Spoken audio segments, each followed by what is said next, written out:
Hello, people of the internet. Good morning, good afternoon, good evening. Happy Sunday to you all. Hopefully, you're enjoying your weekends, or if you're watching this at any other point in the week, hopefully having a great day nonetheless. It is Sunday, and well, as of last week, we have yet another artist we are deep diving. The Boys. We started all the way back in the beginning with, I believe, their album was called The First, and now we are moving on to the next installment of the Boys' discography with the Start P and the whole Giddy Up era, so to speak. This should be an era that, again, I'm not familiar with. I explained last week when we did the whole first album, but I am familiar with some of the Boys' music, mainly a handful of title tracks from like the middle bulk of their career, I think, and then, well, the entirety of Christmas in August, that album, because we checked it out on the channel. But when it comes to their like really early stuff, I'm very much in the dark when it comes to that. So I'm very excited to get into it and learn some new music, because I don't think I know the title track either. So I am ready to learn some things. There's no color-coded lyric videos and stuff like that, so we're just going to listen. I feel like I have gotten a little bit better at identifying members and stuff. So, well, once we get to the MV, we'll figure that out. But in the meantime, roll intro one time and let's get her started, shall we? Here we go!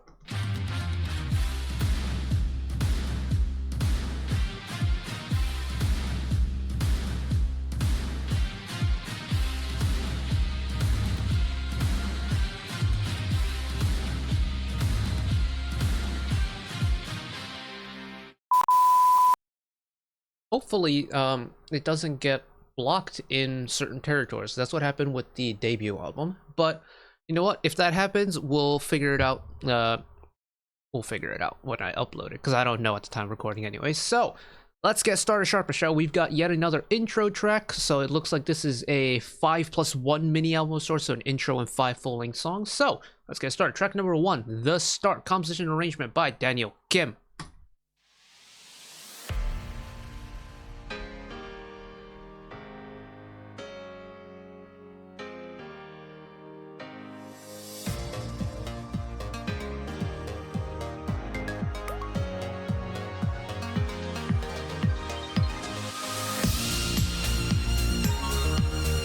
Oh, no wonder it's loud. Okay.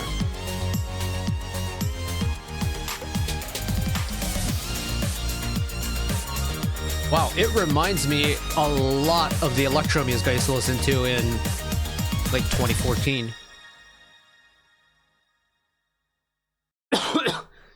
Who is the DJ that I'm thinking of? It's not Noise Storm. It's not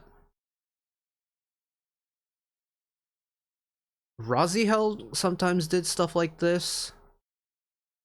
But like, if you grew up in the Western world, so to speak, in and around like the early to mid 2010s, and you were heavy into your video game like Let's Players and like funny moments montage content creators from that era on YouTube, this was back in the day when, like, you know, when it comes to background music, like Monster Cat and no copyright sounds was like king, and a lot of times you would get electro stuff that was very much similar to this, so it's kind of nostalgic in a way for me.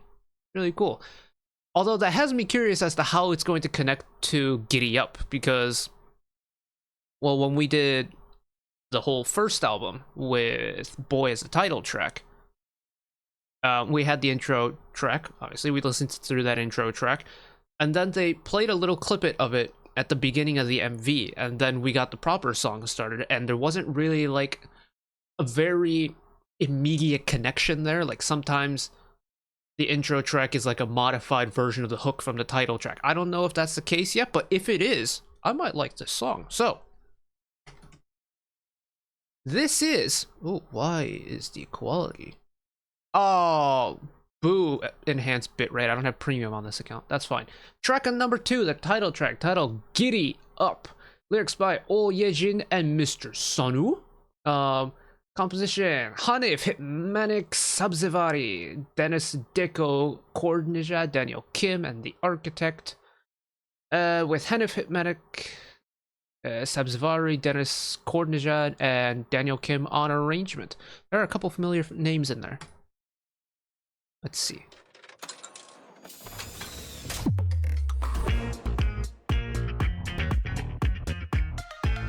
Now, is this part of the song, or is this another intro riff? Oh, it's part of the song. Funky.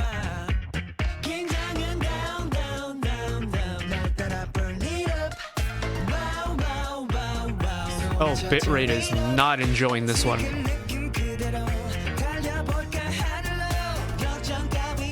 Wait, hold on. There's a brass section back there.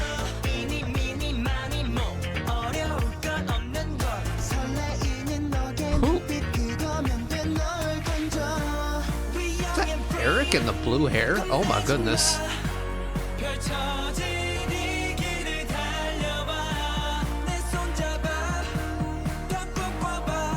This build is very promising though.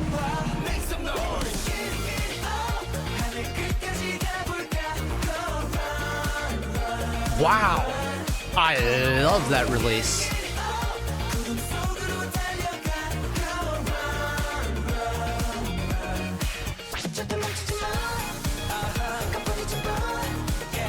Listen to that post-chorus, hold on.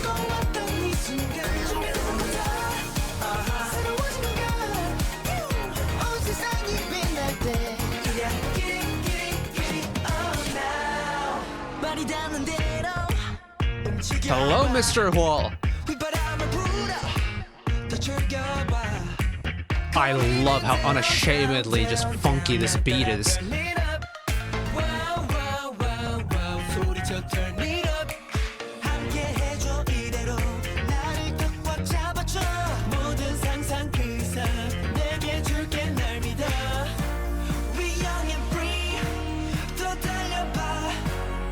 Mr. Ju Hakyeon, you are the one that I sometimes struggle to figure out, because he's the one that I think the least about in this entire group.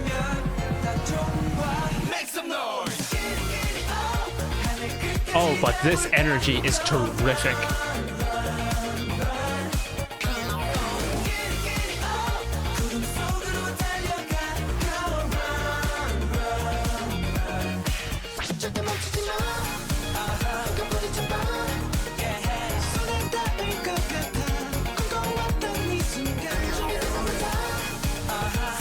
And I love the fact that, yes, it is super bouncy, but it never really overdoes it for me. Like, it's exactly at the level I want it to be. Hello, Mr. Sunroof.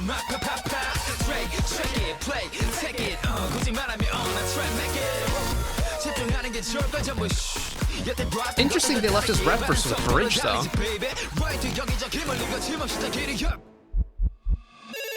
Oh, that using the heartbeat as that silent transition there is so cool. Oh, the vibe of this is ridiculously good.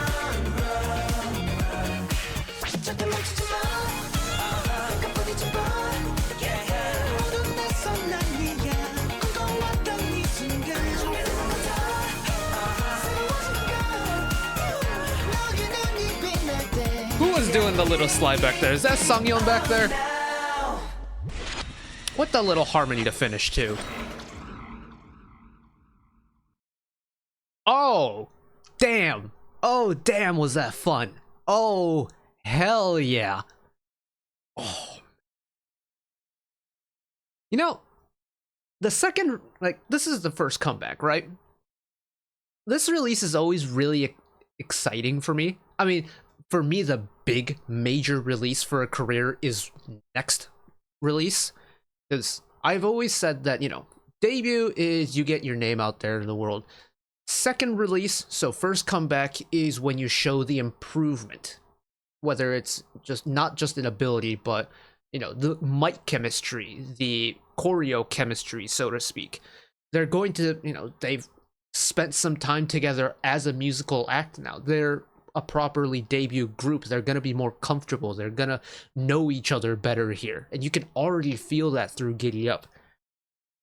But for me, Boy was already a very energetic and just like fun song, but Giddy Up takes that energetic and fun idea to a whole new dimension, and it reminds me a lot of On and Off, because I think their progression was very similar in that regard as well, and they're also the last artists that we deep dove here on the channel.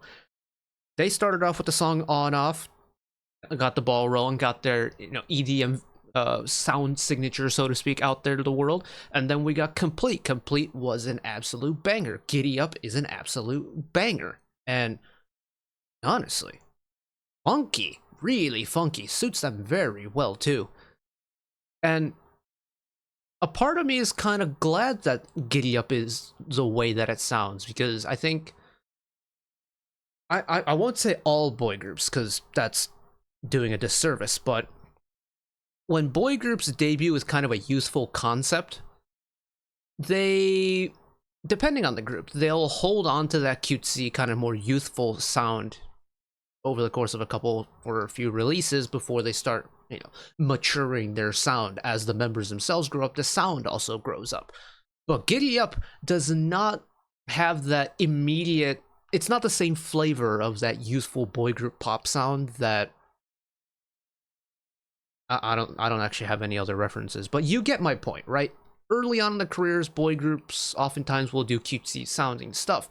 Giddy Up has the energy of a youthful, bright song, but it doesn't have the sound of a youthful, bright song. And that's what I like about it. Also reminds me a little bit of Rise's Boom Boom Bass. Maybe because I was listening to that earlier today, but yeah, it's got big Boom Boom Bass vibes. This is a lot more on the treble end, but it gives me Boom Boom Bass vibes, and I quite like that. Right, we gotta move on to the first of the proper B-sides, though. This is track number 3, Text to Me Back. Lyrics, composition, and arrangement all done by Coach and Sendo. Pretty sure I have to turn you down a little bit. There we go.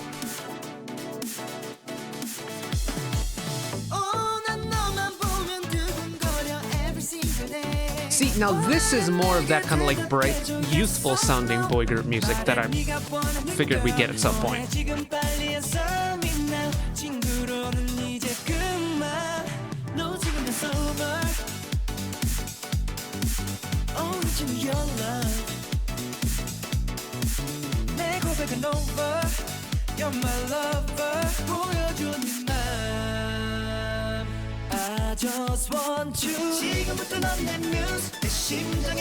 Whoa.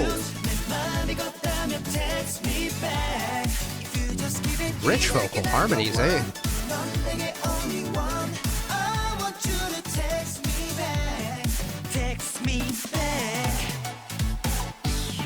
Oh, get a little funky with the rhythm one time. Long interlude before verse 2.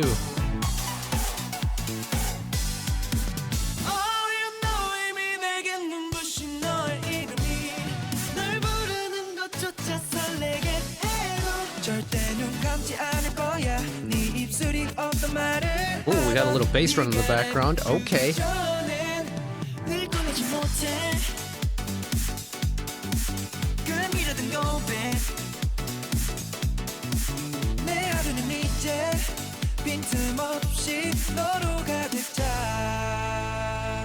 I just want you. 지금부터 넌 내 muse. 내 심장에 나 on fuse. 내 맘이 걷다면 text me back. If you just give it. I love the tasteful vocal harmonies in this. Like, I am a sucker for a good vocal line.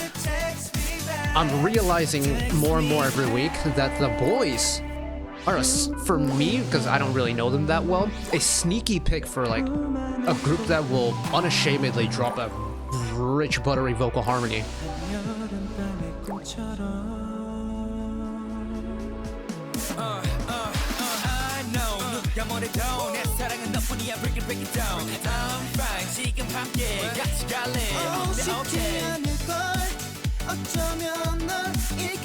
I wonder if it's a common formula then, because I'm realizing now.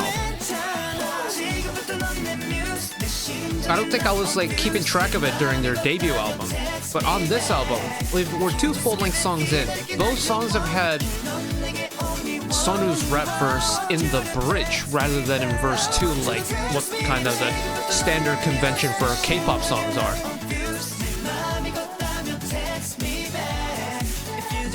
I'll have to keep track of that throughout today.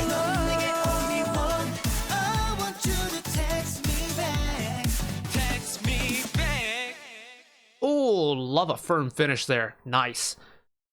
Yeah, it's bright, but it's fun. And it's got a nice bounce to it, but it's not like in your face. It's like not boneless EDM. That sounds really bad.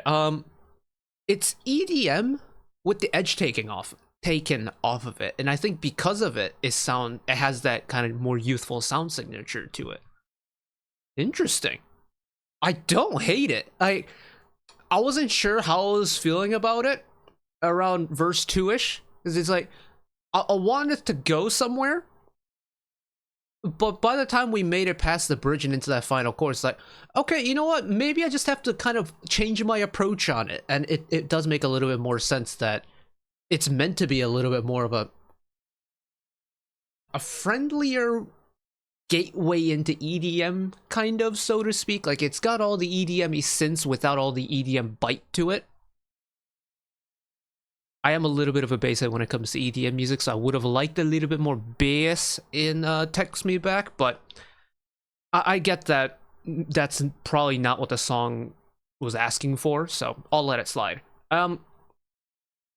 Yeah, the whole Sonu rap verse thing is, I'm really gonna have to keep an eye out on that, because I don't think I've thought about it. And now that well, it's not in every single The Boys song, because in Nectar it most certainly wasn't. Lip Gloss. Lip Gloss was a post-chorus, wasn't it? I guess Lip Gloss technically was the bridge. We just get that kind of dance breakdown, rap breakdown thing twice in the song. Huh. I've just given myself more homework to do. Oh god. Yeah, Text Me Back. This is the kind of more useful stuff that I expected them to do. At this point in their career, mind you. And of course, it's not like, you know, they're only gonna have useful sounding music now. Like, eventually we'll get the whole Bloom Bloom album, and that's, for me, is like very much bright and useful, especially Clover, which, by the way, is my favorite The Boys song they've ever done. I can't wait until we get to that album, but get too ahead of ourselves. Next up, track number 4, Just You, lyrics by The Boys, so possibly a fan song by chance? I'm pretty sure we got one in album 1, didn't we, as well? Anyways, composition and arrangement by Code 9.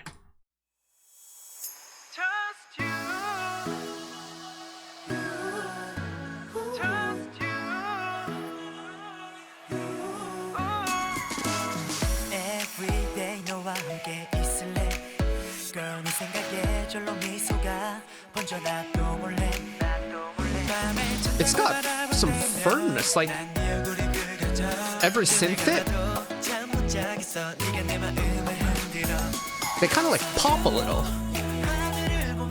How have they managed to give plosives to a synthesizer part?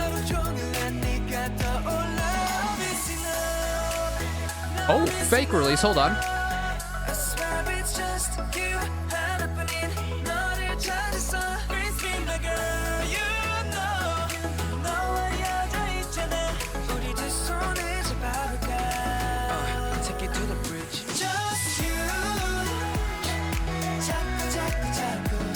It is just properly tropical house. Oh.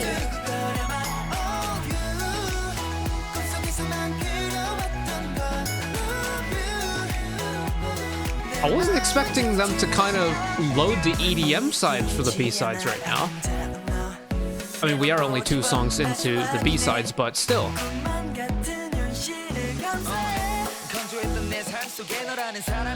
Okay, and we get a rap verse not in the bridge. I think that's kind of cool, actually. The fact that it's not immediately obvious when you're gonna get a Sonu rap verse.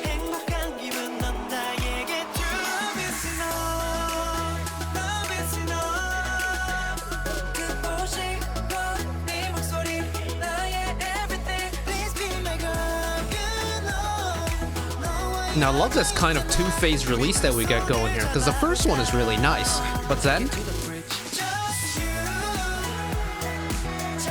you got the little vocal chops in the background.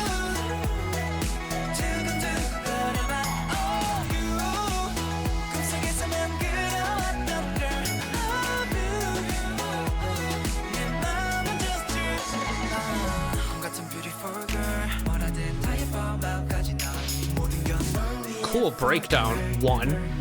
It's like they're bridging the line between melodic and rap, but they're also throwing in melodic harmonies to support it.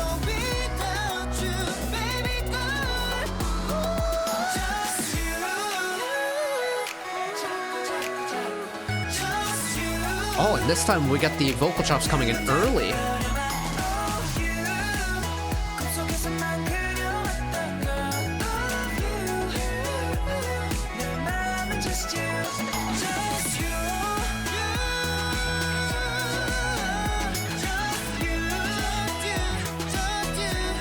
And then we say hello to a guitar solo at the end too.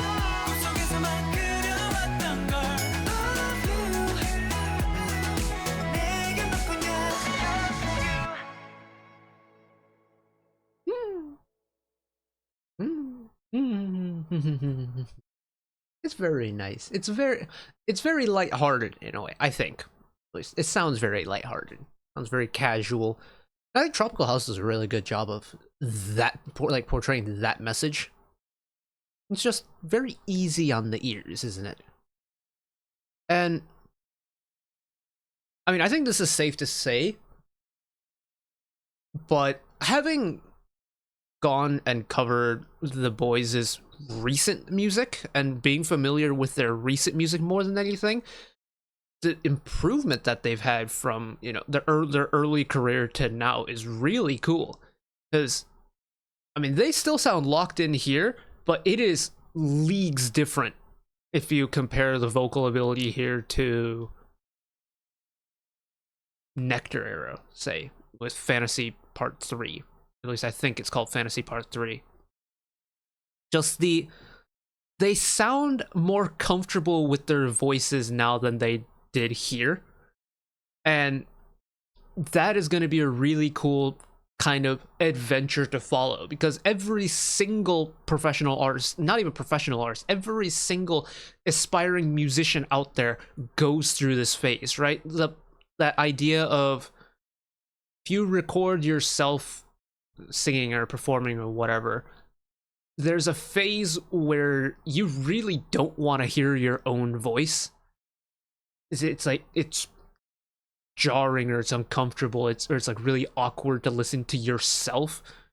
But there comes a point for a professional where they just gotta get over it, and that's when the whole mic chemistry comes into play, and they like really lock in.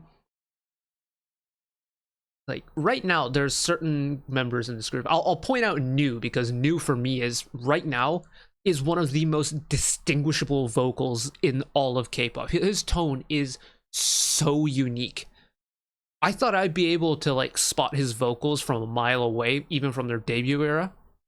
I can't. I genuinely cannot spot him like comfortably through his early days. And I think that's really interesting to me, because right now I can't not hear New's voice on Modern the Boys tracks. I can't find him here. And there must be a point in the BOYZ discography where New's voice just, that new voice just locks in. I'm waiting for that to happen. That's, I think, I mean, members will have different kind of windows as to when that mic chemistry locks in, but I associate the BOYZ, and like immediately, if I think of the BOYZ music, I'll think of New's vocals. I don't have that connection with the early music yet, and I just think that's a really interesting thing. Huh. Cool. Any Hoosers. Keep moving. Track number 5. I know how to count with my fingers. It's fine. Back to You. Lyrics by One of One and Lee Dong-woo. Composition 101 Lee Dong-woo, and 220 or 220 with One of One on arrangement. Wow, we really are just, I mean, This feels EDM-y again. 오늘의 너는 봄바람에 떠는 랩달한 잎새 같잖아. How could I love I won't pass judgment yet on it, but it does feel EDM-y. 밤이 되면 담요를 꽂고 짚고 해가 뜨면 방문을 잠그지 하루가 다 세지면 지우다만 화장을 지우지 Listen 더 이상 그늘에 숨지마 너무 아프니까 그때가 곁에 유난히 Early rap verse, okay.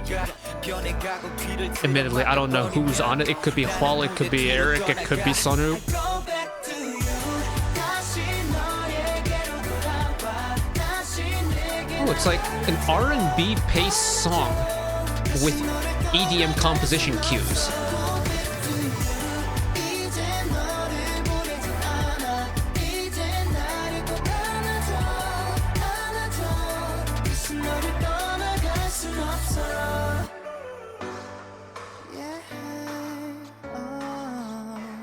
Get a little floaty with that. 새봄이 오듯 네 겨울은 녹은 눈물로 날 마주쳤잖아 얼굴이 망설여 또 팔을 벌려 널 안아주면 무너질까봐 I know we'll be together right Get a little saucy with it. 너 역시 나에게 Oh, it's like they increased the vocal sauce for verse 2.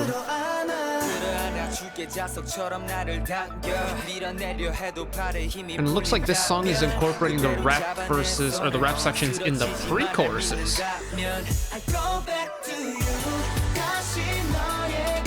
This is a cool way to build up the anticipation for the big vocal hit for the chorus.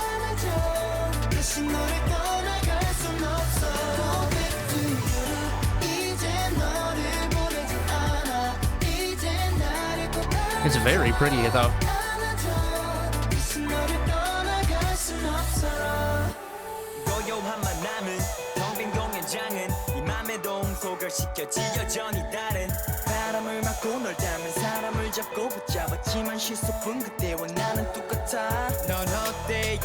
And then I guess we're getting another rap section in the bridge too. Like, yeah, I'll say it again.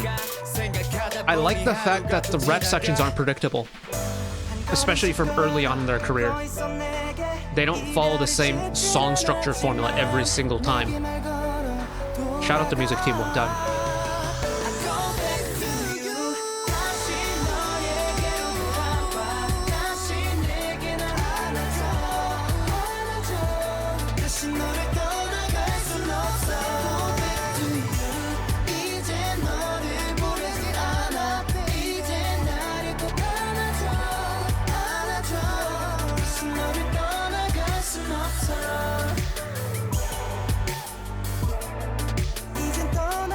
Is it just me, or are they doing quite a lot of like kind of wholesome music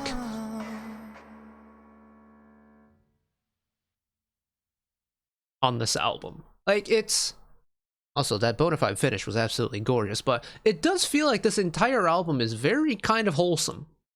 Like, I haven't really gotten that much angst out of this at all, and I think that's really neat. Is they've managed I mean, you know, we still have one more song to go on the album, but we've gone the entire album covering various different genres or subgenres or different, you know, composition styles in the music, and not once have I felt like any proper amount of emotional sadness come out of any of the songs. And that's really interesting to me.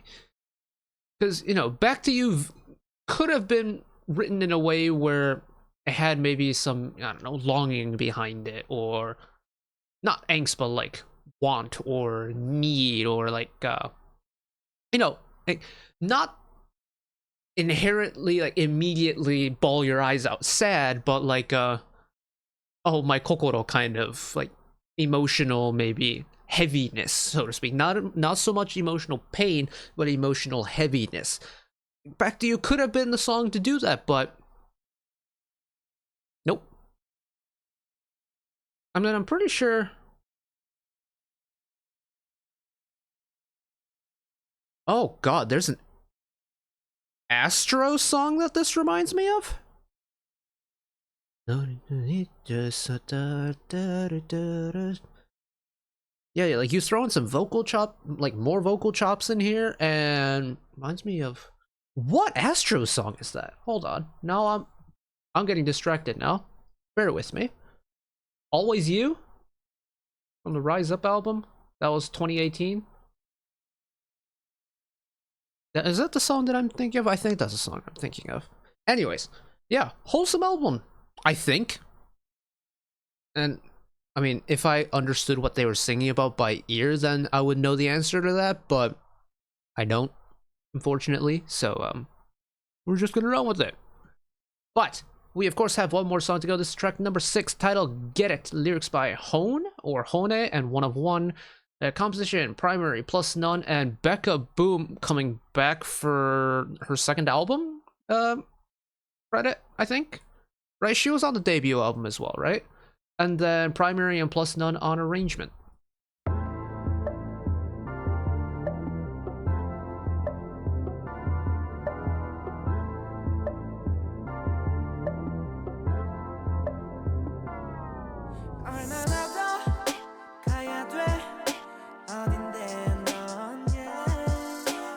So this is our first and only like non-immediately uplifting kind of song.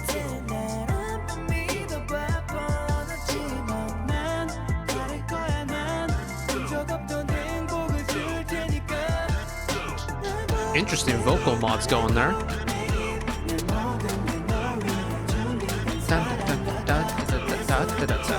Okay, never mind. I guess it's not going to be a slow song.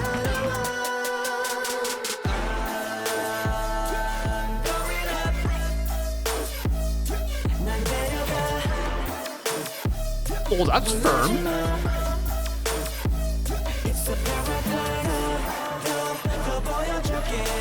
Now, is this like, you know, now that I know what like recent the BOYZ releases are, was this like an indicator of saying that, like, hey,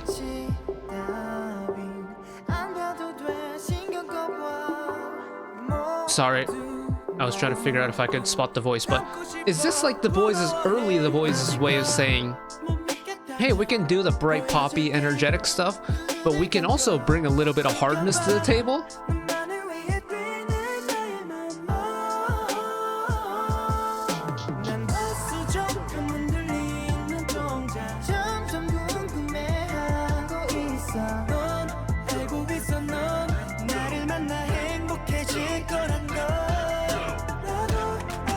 The heavy like low vocal mods too. It's not like a traditional vocal chop.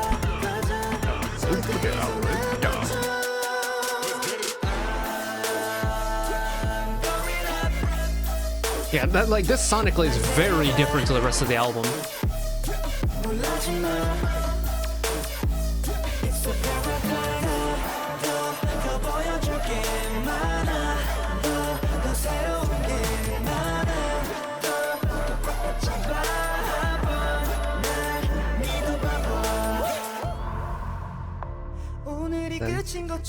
Drop it way down. Bass only, her bridge. Oh, there's a little bit of pluckiness there.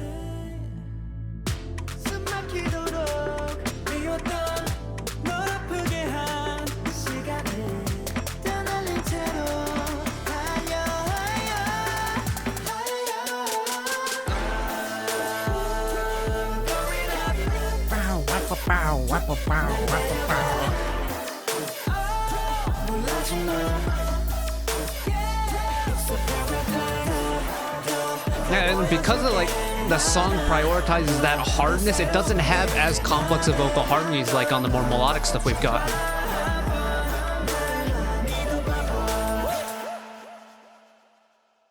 Okay, that's very interesting. Huh. I'm trying to think back to their debut album now. Like, did we have anything this hard on the debut album? I don't think we did. That's really interesting though, because for me and the boys, I'm very much what I like to call a title track merchant. So I just listen to the title track, watch the MV, and that's kind of where I stop when it comes to their discography. But, and again, I don't know if this is coincidental or if this is done on purpose, but I feel like over the course of the past, I don't know, 2 years, when it comes to the BOYZ discography, we've been alternating between melodic, hard-hitting, melodic, hard-hitting. So like if we go in order, we have, well, in terms of Korean releases, Nectar, more melodic, Watch It, a lot more hard-hitting, Lip Gloss, very melodic, Roar, hard-hitting. I think Thrill Ride came before that, right? Please hold, please hold. I should have done my research. Nectar, Watch It, Lip Gloss, Roar. Oh, it was Whisper. Either way, Whisper, more melodic.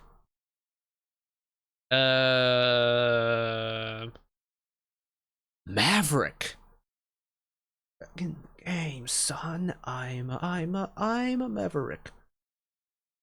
I guess Maverick's kind of on the fence, but we'll put it into the more hard hitting, because then afterwards is Thrill Ride. So, yeah, how long have they done this whole kind of like alternating song style thing? Because that's one really cool, but the fact that we've spent this entire album up until Get It, getting very pretty on the melodies, you know, incorporate various EDM genres in there, and then all of a sudden Get It, we're just like, all right, we're gonna keep it in the EDM world. We're gonna ramp up the intensity though, and it's like it's kind of whiplash right at the end. And that also makes the album really interestingly structured as well. It's not just where you get the rap verses in the music that's kind of different in terms of song structures. The album structure is very different, because Get It is not a ballad, but it's also not like an encore party banger. It falls into that mysterious, well, and it's not a fan song to my knowledge, so it falls into that mysterious kind of fourth category where the artist kind of does whatever it wants, and what the boys have gone and done is just turn up everything to 11, like the intensity up to 11, the bass up to 11, and like we're finishing the album by rattling some brains and rattling some speakers, and that's kind of cool. I'm quickly realizing that they are not as easy as a group as I thought to just kind of, what's the best way to phrase it? Right? They're not a group that's very easily predictable from an outside fan, so to speak, because I'm not like the most familiar person in the world when it comes to just K-pop in general. I just like listening to a whole bunch of different genres and artists and just music in general. Right? If I'm out of the house, I would say 98 out of 100 times I will have headphones with music playing in my ears. It's just, it is just one of my personal identities is I love music. So I listen to a whole bunch of stuff. But when it comes to K-pop, apart from doing the whole like, you know, online waffling thing for 2 years, listened to enough of it to kind of start to piece together like what type of song it's going to be, just based off of the sound or based off of where it is on the album, based on the title, based on the producers. But for a group that I know enough about to kind of start piecing together like bits and pieces, like, you know, clues and stuff, I don't think I've ever been as thrown off trying to figure out a discography like I have with the boys. Because I'll have like some kind of thought established based off of, you know, previous knowledge that I have of this group, whether it's their recent discography or just various bits and pieces of their musical content that I've listened to. But now that we're jumping all the way to the beginning and checking out like the whole origin story of their musical careers,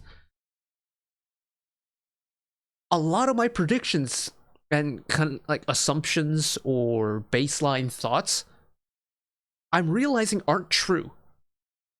And that's really cool to me, because this is showing me that the boys I know now and the boys that debuted back in 2017 or so, they are going to have a big character arc at some point. Like this, you know, say you showed me, I don't know, you showed me Get It, completely new. Like, I didn't know anything about this group. You showed me Get It, and then you played me Roar, let's say, from the beginning of 2023. I wouldn't think they're the same group, I think. That's how much their sound has evolved. That's really cool.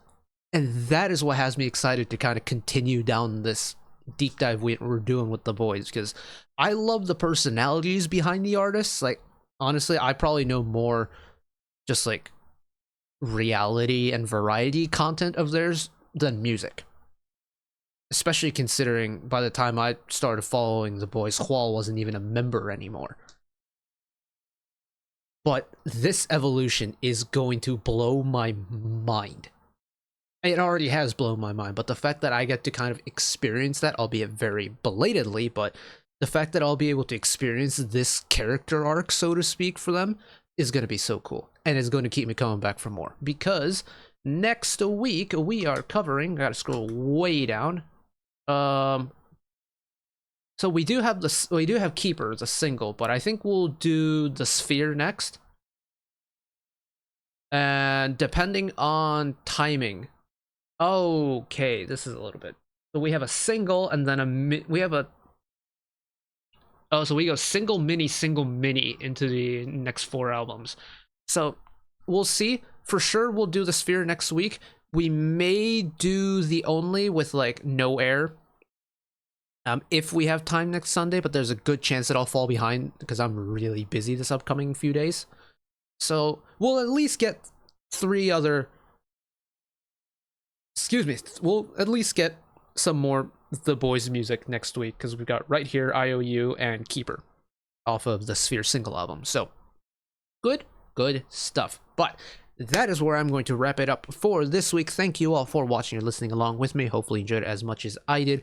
One last request from me today: let us work together as a community to bring a little bit of extra happiness back into the world, whether it be checking in with your friends and family, holding the door open for somebody, or even picking up a piece of trash off the street. Just one small act of kindness that may brighten up someone else's day to day. And know that wherever you are in the world, should you ever be going through a tough time in your life, for whatever reason it may be, even though I'm just some guy on the internet who waffles about music in his free time, and know that I will always be a friend, ally, and a shoulder to lean on whenever you need me. So take care of yourselves, take care of each other, spread the love, and I will see you next time. Bye bye.